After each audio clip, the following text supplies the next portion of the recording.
யாக்கோபின் ஊழியங்கள் வழங்கும் பாடல்கள் மற்றும் தேவ செய்தி வழங்குபவர் சகோதரர் ஜோஷ்பா மற்றும் குடும்பத்தினர். உங்கள் மனச்சோர்வுகள் நீங்கி கர்த்தருக்குள் பலப்பட இந்நிகழ்ச்சியில் பங்கு பெற்று தேவ ஆசீர்வாதம் பெறுங்கள்.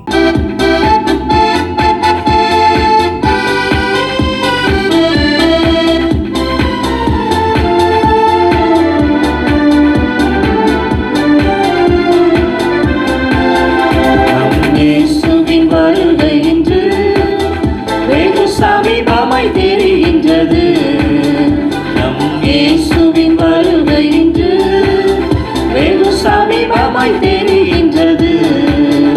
உன் வாழ்க்கையில் ஒரு திருப்பம் வெகு அவசியமாகிறது. உன் வாழ்க்கையில் ஒரு திருப்பம் வெகு அவசியமாகிறது.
வரும் அழைப்பு நல்லதோர் எச்சரிப்பு.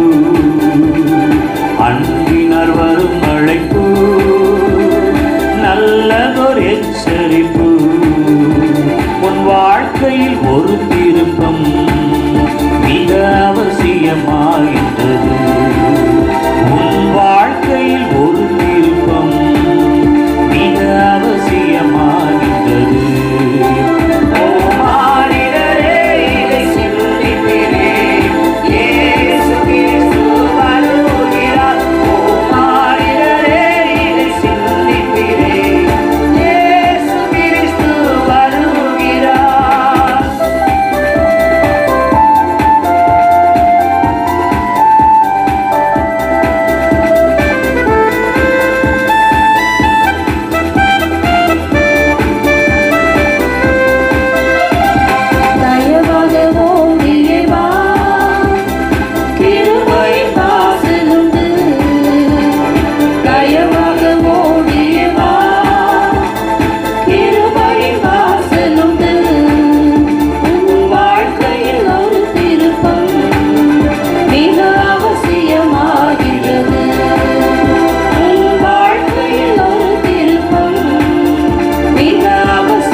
Praise the Lord. ஆண்டவருடைய நாமம் மகிமைப்படுவதாக. இப்பொழுதும் இந்த ஏப்ரல் மாதத்தின் கடைசி வாரத்திலே உங்களை சந்திப்பதிலே உங்கள் மத்தியில் நிற்பதை குறித்து நான் சந்தோஷம் அடைகிறேன். அழகான ஒரு பாடலை கேட்டிருக்கீங்க. நானும் என்னுடைய மனைவியும் சேர்ந்து பாடிய பாடல் நம் இயேசுவின் வருகை இன்று என்று சொல்லக்கூடிய பாடல். நீங்கள் ஆயத்தமாக இருக்கிறார்களா என்று சொல்லக்கூடிய ஒரு அருமையான பாடலை நீங்கள் கேட்டீங்க. நிச்சயமாக அது உங்களுக்கு பிரோஜனமாக இருக்கும் என்று கர்த்தருக்குள் விசுவாசிக்கிறேன். ஹல்லேலூயா. இந்த நாளும் ஆண்டவரிடத்திலே ஜெபிக்கும் பொழுது ஆண்டவர் சொன்ன வார்த்தையை உங்கள் மத்தியில் நான் கொடுக்க ஆசைப்படுகிறேன்.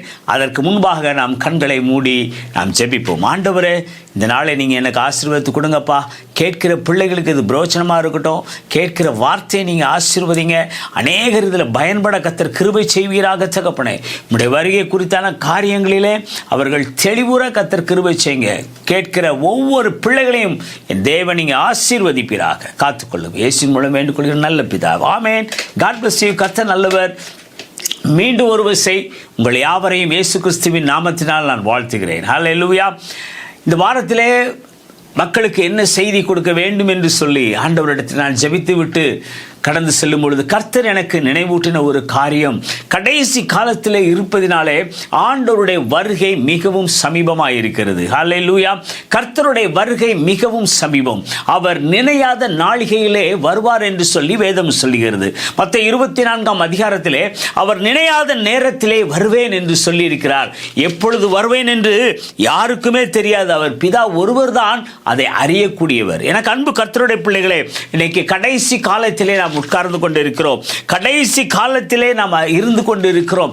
எப்பொழுது ஆண்டவருடைய வருகை இருக்கும் என்பது நமக்கு தெரியாது. ஆனால் அந்த வருகையின் பொழுது நாம் ஆயத்தமாய் இருக்க வேண்டியது ஒவ்வொருவர் மேலும் விழுந்த கடமை. ஹல்லேலூயா. இந்த நாளிலும் உங்கள் மத்தியிலே நான் பேச விரும்புவது, கர்த்தர் வரும்பொழுது கர்த்தர் நம்மளை நியாயம் தீர்க்க வருகிறார். ஆமென். கடைசி காலம் நெருங்கிவிட்ட காரணத்தினால் ஆண்டவர் மிகவும் சீக்கிரமாக வரப்போகிறார். வருகிற கர்த்தர் நியாயம் தீர்க்கிறவராக வருகிறார். அவர் எப்படி நியாயம் தீர்ப்பார் என்று சொல்லி வேதத்திலே சில காரியங்கள் இருக்கிறது.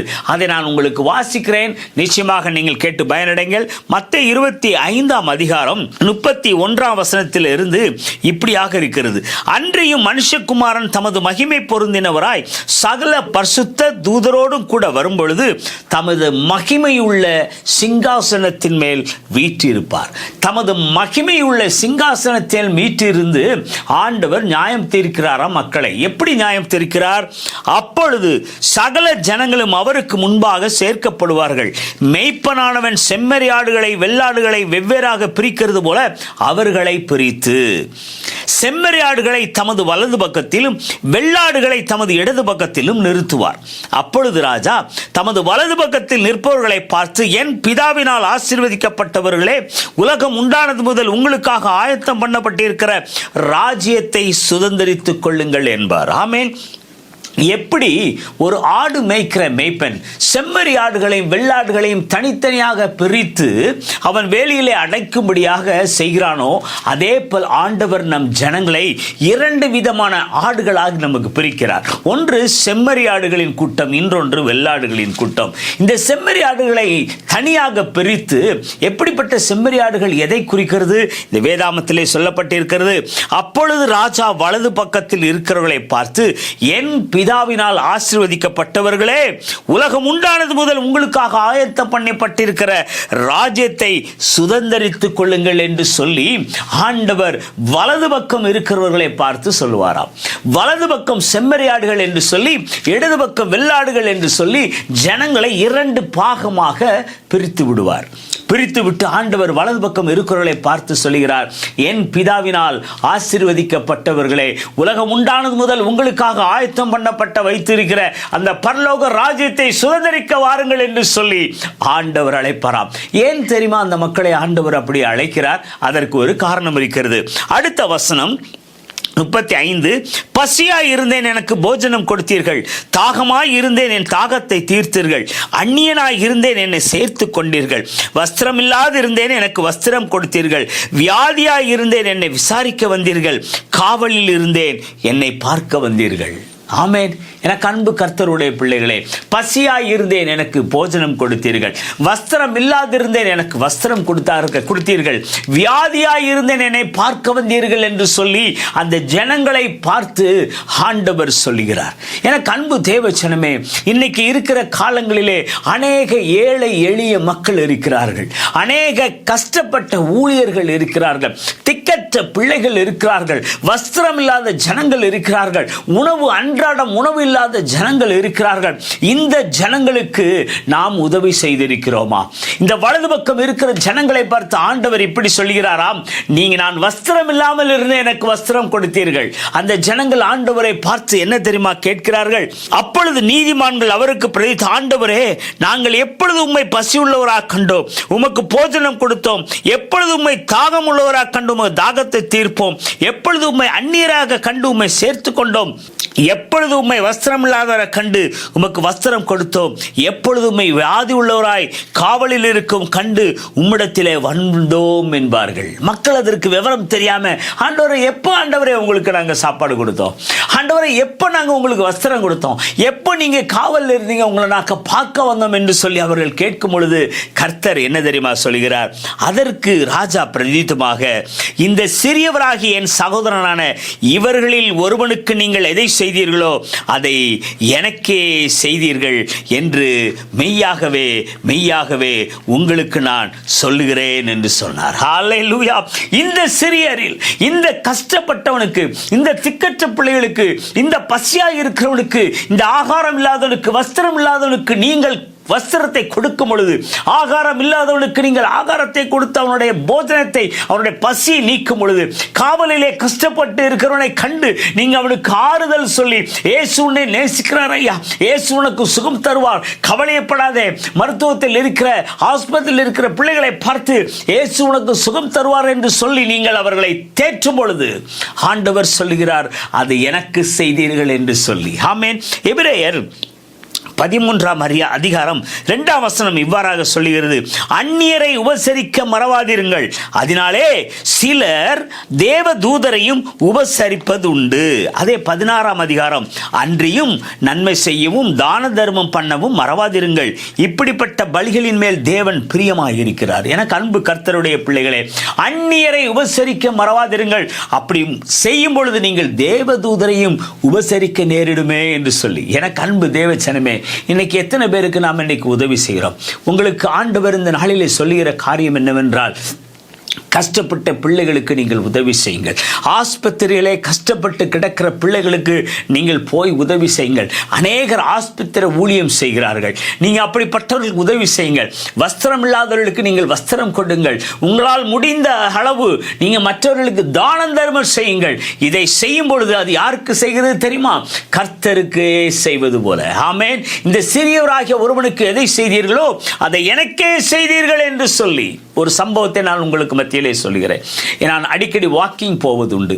அப்பொழுது ஒரு கண் தெரியாத ஒரு தர்மம் எடுக்கிறவர்கள், ஒரு கணவனும் மனைவியுமாக அவர்கள் தர்மம் எடுத்துக் கொண்டிருக்கிறார்கள்.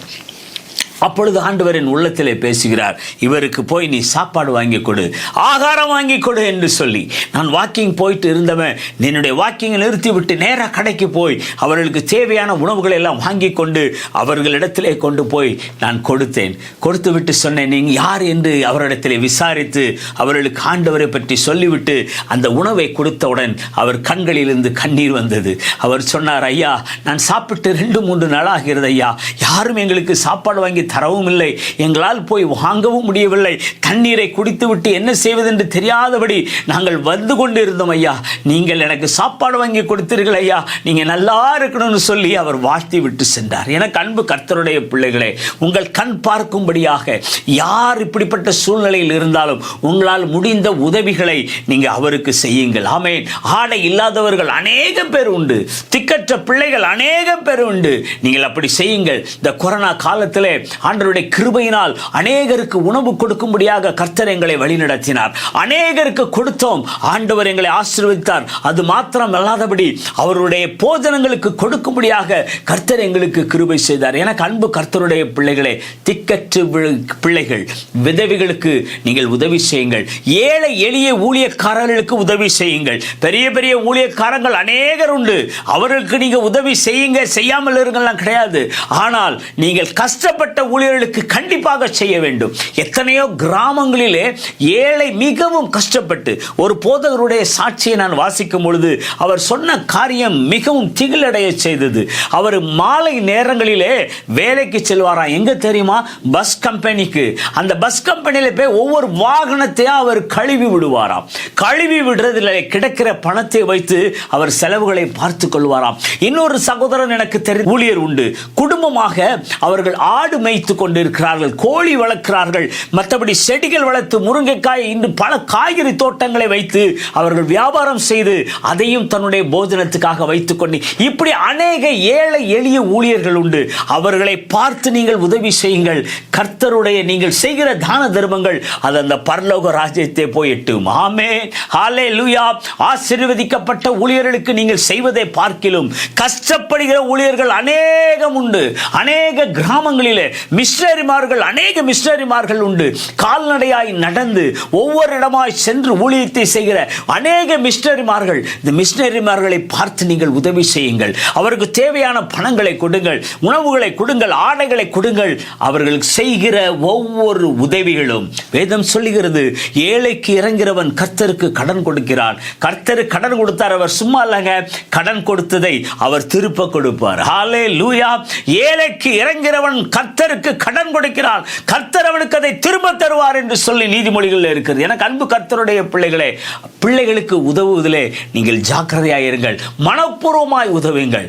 அடுத்ததாக வெள்ளாடை குறித்து சொல்ல போகிறேன். அடுத்தது வெள்ளாடுகளை குறித்து நாம் சொல்லும் பொழுது, அப்பொழுது இடது பக்கத்தில் இருக்கிறவர்களை பார்த்து அவர், சபிக்கப்பட்டவர்களே, என்னை விட்டு பிசாசுக்காகவும் அவன் தூதர்களுக்காகவும் ஆயத்தம் பண்ணப்பட்டிருக்கிற நித்திய அக்கினியிலே போங்கள். அவர்களை பார்த்து ஆண்டவர் சொல்லுவார், சபிக்கப்பட்டவர்களே. இடது பக்கம் இருக்கிற வெள்ளாட்டினுடைய ஜனங்களை பார்த்து சொல்லுவார், சபிக்கப்பட்டவர்களே, ஏன் நான் பசியாயிருந்தேன், எனக்கு நீ ஆகாரம் தரவில்லை. நான் தாகமாயிருந்தேன், என் தாகத்தை தீர்க்கவில்லை. அந்நியனாய் இருந்தேன், என்னை சேர்த்துக் கொள்ளவில்லை. வஸ்திரம் இல்லாதிருந்தேன், நீங்கள் எனக்கு வஸ்திரம் கொடுக்கவில்லை. வியாதி உள்ளவனாய் இருந்தேன், காவலில் அடைக்கப்பட்டவனாய் இருந்தேன், நீங்கள் என்னை விசாரிக்கவில்லை. அப்போ கேட்பாங்களா, ஆண்டவரே எப்பையா இருந்தீங்க, எப்பையா இருந்தீங்க? எனக்கு அன்பு கர்த்தருடைய பிள்ளைகளே, இன்னைக்கு நாம் எந்த நிலைமையில் இருக்கிறோம்? வலது பக்கம் இருக்கிற ஜனங்கள் போல இருக்கிறோமா? இடது பக்கம் இருக்கிற ஜனங்கள் போல இருக்கிறோமா? அநேகர் கேட்பாங்க என்கிட்ட, பிரதர் அவன் நல்லா தானே இருக்கிறான் பிரதர், அவனுக்கு எதுக்கு பிரதர் கொடுக்கணும்? நான் சொல்ற ஒரே ஒரு காரியம், உங்க பக்கத்துல கை நீட்டி வந்துச்சானா நீங்க கொடுங்க. ஏன் எதுக்குன்னே கேட்க வேண்டாம். உங்கள் பக்கத்துல கை நீட்டி வந்து ஐயா என்று பிச்சை கேட்க வந்து விட்டானா, எதையோ ஒன்று கொடுத்து நீங்கள் அனுப்பிவிடுங்கள். அதுதான் நல்லது. கேட்கிறவனுக்கு இல்லை என்று சொல்லக்கூடாது. எனக்கு அன்பு கர்த்தருடைய பிள்ளைகளே, வேதம் சொல்லுகிறபடி அது ஒருவேளை தேவதூதர்களை உபசரிக்கக்கூடிய காலம் ஒன்று உண்டு என்று. ஆமென். எனக்கு அன்பு தேவ ஜனமே, இன்னைக்கு உங்கள் மத்தியில் சொல்லக்கூடிய காரியம் என்னவென்றால், ஆண்டவருடைய வருகை மிகவும் சமீபமாக இருக்கிறது. அவன் நியாயம் தீர்க்கிற கர்த்தராய் வரப்போகிறார். ஆமென். அவள் நியாயம் தீர்க்கிற கர்த்தராய் வரப்போகிறார்.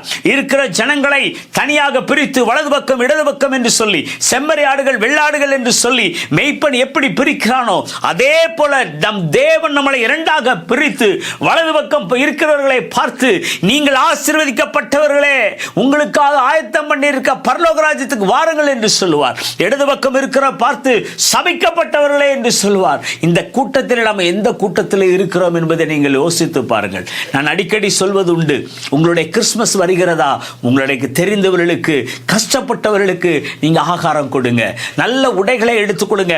கொடுக்கிறவர்களுக்கே நீங்கள் கொடுத்து கொண்டு இருக்க வேண்டாம். அது மாத்திரமல்லாமல் உங்களுக்கு தெரிந்த புறமதஸ்தார், கிறிஸ்தவர்கள் அல்லாதவர்கள் எத்தனையோ பேர் உண்டு. அவர்கிட்ட போய் சொல்லுங்க, இயேசு உங்களுக்காகத்தான் பிறந்திருக்கிறார் என்று சொல்லி. இப்பொழுது நம்மளுடைய இந்த லெந்து நாட்களை நாம் அனுசரித்து கொண்டு இருக்கிறோம். குட் ஃப்ரைடே அன்னைக்கு நாம் அனுசரித்து கொண்டு இருக்கிறோம். ஆண்டவர் உயிர் தெழுந்த நாளை நாம் அனுசரித்து கொண்டு இருக்கிறோம். சொல்லுங்க, இயேசு கிறிஸ்து உயிர் தெழுந்தார், உனக்காக தான் உயிர் தெழுந்தார் ஐயா. உங்களுடைய பாவத்தை போக்குவதற்கு தான் அவர் உயிர் தெழுந்தார். உங்களுக்கு ரட்சிப்பு தருவதற்காகவே அவர் சிலுவையிலே மரித்தார். உயிர்த்தார், அவர் மீண்டும் உயிர்த்தார், பரலோக ராஜ்யத்தில் உனக்காக காத்து கொண்டிருக்கிறார், அந்த இயேசு உனக்காகவே மரித்தார் என்று சொல்லி அவர் உயிரோடு இருக்கிறார், உனக்காக இருக்கிறார். உன்னை மாற்றுவதற்கு, உன் துக்கத்தை மாற்றுவதற்கு, உன் பாவத்தை இருந்து உனக்கு விடுதலை தருவதற்கு, உனக்கு ரட்சிப்பு தருவதற்கு என் இயேசு உயிர்த்தெழுந்தார் என்று சொல்லி அநேக ஏழைகளை சந்தித்து அவர்களுக்கு உங்களால் முடிந்த உதவிகளை நீங்க செய்யுங்க. ஆண்டவர் உங்களை பார்த்து சொல்லுவாரு, என் பிதாவினால் ஆசீர்வதிக்கப்பட்டவர்களே நீங்கள் வாருங்கள் என்று சொல்லி. ஆமென். எனக்கு அன்பு கர்த்தருடைய பிள்ளைகளே, அநேக செய்திகளில் நான் சொல்வதுண்டு. உங்களுக்கு கிறிஸ்மஸ் வந்தாலும் சரி, இல்லை பிறந்த நாட்கள், திருமண நாட்கள், எது வந்தாலும் சரி, நீங்கள் அநேக இடங்களுக்கு தெரிந்தவர்களுக்கு செய்வதை விட எத்தனையோ ஹோம் இருக்கிறது இல்லையா? Handicapped home, old age home, blind school, deaf and dump school, இன்னும் எத்தனையோ காரியங்கள் இருக்கு. உங்களுக்கு தெரிந்தவர்களுக்கு நீங்கள் போய் உதவி செய்யுங்கள். நீங்கள் செய்கிற தானம் தர்மங்கள் அந்த பரலோக ராஜ்யத்தை போயட்டும் ஐயா. நீங்கள் செய்கிற தானம் தர்மங்கள் அந்த பரலோக ராஜ்யத்தை போயட்டும். ஆமென். வேதம் அப்படிதான் சொல்லுகிறது, திக்கற்ற பிள்ளைகளை நினைவு கூறுங்கள் என்று சொல்லி. ஆமென். திக்கற்ற பிள்ளைகளுக்கு இரக்கம் செய்கிற கர்த்தர் நம் கர்த்தர். எனவே ஆண்டவர் உங்களுக்கு கொடுத்திருக்கிற வாய்ப்பினை நீங்க பயன்படுத்திக் கொள்ளுங்க.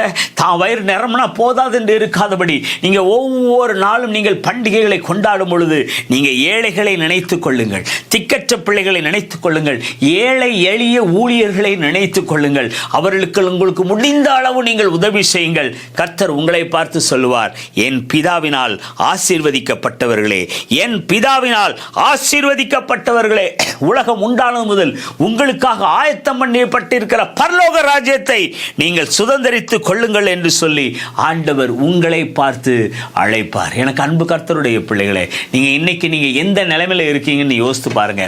ஒன்று வலது பக்கத்தில் இருக்க வேண்டும், இன்னொன்று இடது பக்கத்தில் இருக்க வேண்டும். ஆனால் நீங்கள் தெரிந்து கொள்ளப்பட வேண்டியது என்ன தெரியுமா? வலது பக்கத்தில் இருப்பது. என் ஆண்டவருடைய வலது பக்கத்தில் இருப்பது. என் ஆண்டவர் என்னை பார்த்து சொல்ல வேண்டும், என் பிதாவினால் ஆசீர்வதிக்கப்பட்ட மகனே, என் பிதாவினால் ஆசீர்வதிக்கப்பட்ட மகளே, என் பிதாவினால் ஆசீர்வதிக்கப்பட்ட குடும்பமே, வா, உனக்காக நான் ஆயத்தம் பண்ணியிருக்க பரலோக ராஜ்யத்திற்குள் பிரவேசி என்று சொல்லி அவர் நம்மை பார்த்து கூப்பிட வேண்டும். அதற்கு நாம் செய்ய வேண்டிய காரியம் என்ன தெரியுமா? ஏழை எளியவர்களை நினைத்துக் கொள்ள வேண்டும், திக்கற்ற பிள்ளைகளை நினைத்துக் கொள்ள வேண்டும். இந்த உயிர் தெழுந்த நாளிலே, ஆண்டவர் உயிர் தெழுந்த இந்த நாளிலே, நமக்காக பாடுபட்டு உயிர் தெழுந்த இந்த நாளிலே, திக்கற்ற பிள்ளைகள், ஏழைகள், ஏழை எளிய ஊழியக்காரர்களை நினைத்துக் கொள்ளுங்க. உங்களால் முடிந்த அளவு நீங்கள் அவர்களுக்கு உதவி செய்யுங்கள். அவர் தேவைகளை போய் சந்திங்க. கஷ்டப்பட்டவர்கள் ஆஸ்பத்திரியில் இருக்காங்கன்னா போய் பாருங்க, போய் பார்த்து உங்களால் முடிந்த அவர்களுக்கு உதவி செய்யுங்க. உங்கள் பக்கத்து வீட்டில் இல்லை உங்க பக்கத்து தெருவில் கஷ்டப்பட்டவங்க விழுந்து கிடக்காங்களா, போய் என்னன்னு கேளுங்க. உங்களால் முடிந்த அளவு உதவி செய்யுங்க. அந்த தான தர்மங்களை மற்றவர்கள் பார்க்காமல் இருக்கலாம், மற்றவர்களுக்கு ஒருவேளை நீங்கள் செய்வது தெரியாமல் இருக்கலாம். ஆனால் நீங்க செய்கின்ற ஒவ்வொரு நல்ல காரியங்களும், ஒவ்வொரு தான தர்மங்களும் பரலோக கணக்கிலே எழுதி வைக்கப்படும். என் மகன் யாருக்கெல்லாம் என்னென்ன உதவி செய்தான் என்று சொல்லி உங்களுடைய ஜீவ புத்தகத்திலே அந்த கணக்கு வைக்கப்பட்டிருக்கும் ஐயா. இதை கர்த்தர் பார்த்து கொண்டே இருப்பார். மகிமை நாளிலே அவர் வரும்பொழுது, ராஜரீகம் பண்ண வரும்பொழுது அவர் உங்களை பார்த்து சொல்லுவாரா, என் பிதாவினால் ஆசீர்வதிக்கப்பட்ட மகனே, நீ வா, என்னோடு வந்து பிரவேசி, உனக்காக நான் ஆயத்தம் பண்ணிருக்க பரலோக ராஜ்யம் வா என்று சொல்லி இருகரம் அழைத்து, இருகரம் நீட்டி உன்னை அழைக்க அவர் வல்லவராயிருக்கிறார். அவர் காத்து கொண்டிருக்கிறார். இன்னைக்கு நீங்க ஒரு முடிவெடுங்க. ஆண்டவருடைய வலது வருஷத்தில் நாம் இருக்க வேண்டுமா? ஆண்டவருடைய வலது பக்கத்தில் இருக்கணும், நம்ம இடது பக்கத்தில் இருக்கக்கூடாது என்று சொல்லி ஒரு முடிவெடுங்க.